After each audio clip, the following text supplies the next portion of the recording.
పుంగనూరు రాజకీయాలు ఇప్పుడు టీడీపీలో హాట్ టాపిక్గా మారాయి.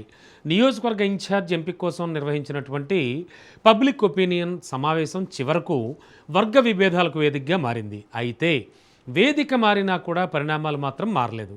సమావేశం ప్రారంభానికి ముందే రెండు వర్గాల మధ్య ఘర్షణకు దారితీశాయి. నాయకులు కార్యకర్తల మధ్య చోటు చేసుకున్న పరిణామాలు పార్టీకి ఇబ్బందికర పరిస్థితిని తీసుకొచ్చాయి. ఇద్దరు మంత్రులు, పార్టీ పరిశీలకులు, జిల్లా నాయకత్వం సమక్షంలోనే ఈ ఘటన జరగడంపై అధిష్టానం ఆగ్రహం వ్యక్తం చేసింది. ఈ వ్యవహారంపై పార్టీ అధినేత క్రమశిక్షణ చర్యలకు ఆదేశాలు జారీ చేసినట్లు తెలుస్తోంది. అసలు పుంగనూరు ఇన్ఛార్జ్ ఎంపిక విషయంలో ఏం జరిగింది? తిరుపతి సమావేశం ఎందుకు వివాదంగా మారింది? పార్టీలోని అంతర్గత విభేదాలను ఈ ఘటన ఎలాంటి సంకేతాలు ఇస్తోంది? ఇప్పుడు అధిష్టానం ముందున్న సవాళ్లేంటి? Let's watch. సాధారణంగా ఒక నియోజకవర్గానికి సంబంధించిన అభిప్రాయ సేకరణ అదే నియోజకవర్గంలో నిర్వహించడం ఆనవాయితీ. కానీ పొంగనూరు విషయంలో మాత్రం పార్టీ అధిష్టానం తిరుపతిని వేదికగా ఎంచుకోవడం వెనుక ఆంతర్యం ఏమిటి అన్న దానిపై జిల్లాలో పెద్ద ఎత్తున చర్చ జరుగుతోంది.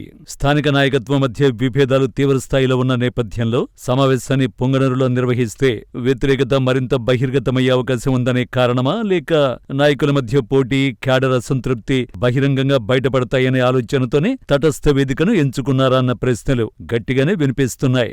మరోవైపు నాయకులు, కార్యకర్తల నుంచి ఎలాంటి స్థానిక ఒత్తిళ్లు లేకుండా స్వేచ్ఛగా అభిప్రాయాలను సేకరించడానికి తిరుపతిని ఎంపిక చేశారనే వాదన కూడా ఉంది. అయితే దీనిపై పార్టీ నుంచి అధికారిక వివరణ మాత్రం ఇప్పటివరకు వెలువడలేదు. అయితే ఇన్ఛార్జి ఎంపిక పొంగనూరులో జరగచ్చని భావించిన విభేదాలు తిరుపతిలోనే బహిర్గతం కావడం పార్టీ అధిష్టానానికి తలనొప్పిగా మారింది. ఈ సంఘటన పట్ల అధినేత ఆగ్రహాన్ని వ్యక్తం చేసినట్టు తెలుస్తోంది. మొదట తంబళ్లపల్లి నియోజకవర్గ ఇన్ఛార్జి ఎంపికపై క్యాడర్ అభిప్రాయాలను అన్నమయ్య జిల్లా ఇన్ఛార్జి మంత్రి బీపీ జనార్దన్, రాయలసీమ కోఆర్డినేటర్ సత్య సేకరించారు.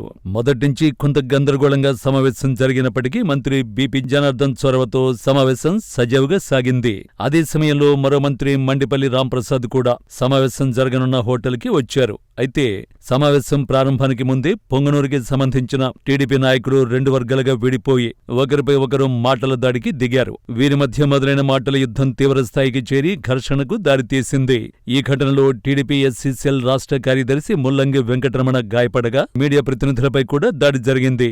ఘర్షణ దృశ్యాలను చిత్రీకరిస్తున్న వీడియో జర్నలిస్టుల్ని అడ్డుకోవడం, విలేకరులతో దురుసుగా ప్రవర్తించడం మరింత వివాదానికి కారణమైంది. ముందస్తు ప్రణాళికలో భాగంగానే ఒక వర్గం అక్కడికి వచ్చి విరుచుకుపడిందనే ఆరోపణలు వెల్లువెత్తుతున్నాయి. ఇద్దరు మంత్రులు, టీడీపీ పరిశీలకులు, జిల్లా అధ్యక్షుడు ఉండగానే ఈ ఘర్షణ జరిగింది. శాంతి భద్రతలు అదుపు తప్పుతున్న క్రమంలో పోలీసులు జోక్యం చేసుకుని ఇరు వర్గాలను చెల్లాచెదురు చేశారు. అప్పటికే హోటల్లో వస్తువులు ధ్వంసమయ్యాయి. చొక్కాలు చెరిగి, తలలు పగిలి రక్తసిక్తంగా మారింది. పోలీసుల జోక్యంతో పరిస్థితి అదుపులోకి వచ్చినప్పటికీ ఈ ఘటన పార్టీ ప్రతిష్టను దెబ్బతీసిందనే అభిప్రాయాలు వ్యక్తమవుతున్నాయి. ఇక అదే రోజు తంబళ్లపల్లి నియోజకవర్గానికి సంబంధించిన సమావేశంలో కూడా స్వల్ప ఉద్రిక్తత చోటు చేసుకున్నప్పటికీ ప్రధానంగా పుంగనూరు సమావేశంలో జరిగిన పరిణామాలే రాజకీయంగా తీవ్ర చర్చకు దారితీసాయి. ముఖ్యంగా ఇద్దరు ఇన్ఛార్జి మంత్రుల సమక్షంలోనే కార్యకర్తలు ఒకరిపై ఒకరు దాడులకు దిగడం, కవరేజ్ కి వెళ్లిన మీడియా ప్రతినిధులపై కూడా దాడి చేయడం తీవ్ర దుమారాన్ని రేపాయి. ఈ దాడి పార్టీలో కొంత ఇబ్బందికర పరిస్థితిని తీసుకొచ్చింది. పవిత్ర పుణ్యక్షేత్రంలో తెలుగు తమ్ముళ్లు క్రమశిక్షణ తప్పి రక్తపాతాన్ని సృష్టించారు.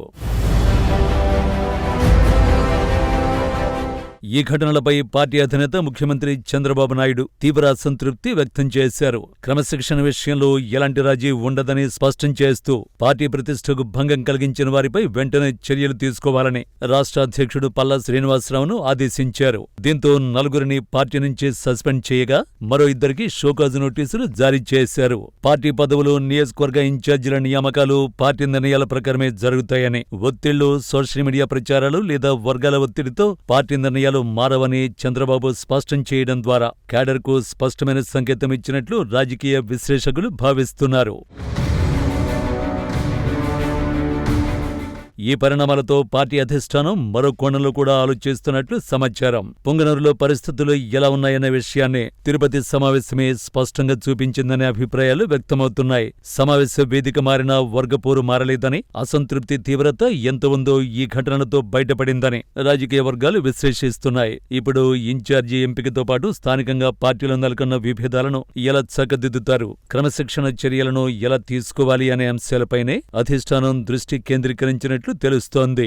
మొత్తంగా చూస్తే తిరుపతిలో జరిగిన ఈ సమావేశం ఒక నియోజకవర్గ ఇన్ఛార్జి ఎంపిక ప్రక్రియగా ప్రారంభమైన చివరకు టీడీపీ అంతర్గత రాజకీయాలు, వర్గ సమీకరణాలు, క్రమశిక్షణ, నాయకత్వ నిర్ణయాలపై రాష్ట్ర వ్యాప్తంగా చర్చకు దారితీసింది. నాయకత్వానికి ఇది హెచ్చరికగా మారగా పార్టీకి క్రమశిక్షణ ఎంత కీలకమో మరోసారి గుర్తు చేసింది. ఇప్పుడు అందరి దృష్టి పొంగనూరు ఇన్ఛార్జి ఎంపికతో పాటు ఈ ఘటనల తర్వాత పార్టీ తీసుకునే తదుపరి నిర్ణయాలపైనే ఉందని అందరూ భావిస్తున్నారు.